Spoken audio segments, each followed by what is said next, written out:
बिस्मिल्लाहिर्रहमानिर्रहीम। अस्सलाम वालेकुम।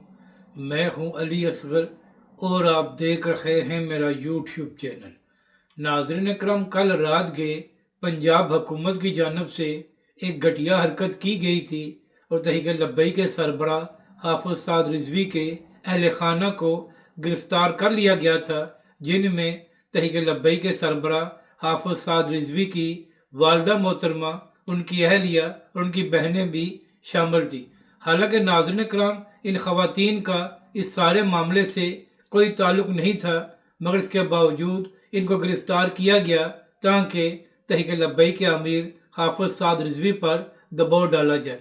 तो इसी हवाले से अब से थोड़ी देर पहले ये खबर सामने आई है कि तहरीक लब्बैक के अमीर हाफिज साद रिजवी के अहल खाना को रिहा कर दिया गया है।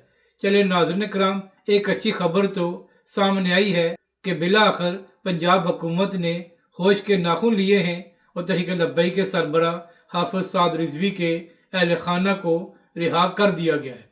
हालांकि नाज़रीन कराम, इस हरकत की जितनी मजम्मत की जाए वो कम है कि जिन बापर्दा खवातीन का इस सारे मामले से कोई ताल्लुक नहीं था, उनको बिला वजह क्यों गिरफ्तार किया गया।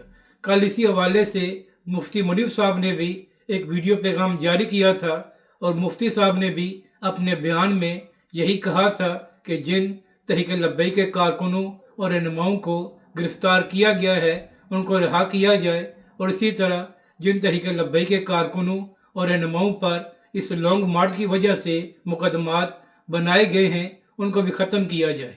इसके साथ साथ मुफ्ती साहब ने यह भी कहा था कि हुकूमत और तहरीक लब्बैक पाकिस्तान मुज़ाकरात करें ताकि यह सारा मामला हल हो सके।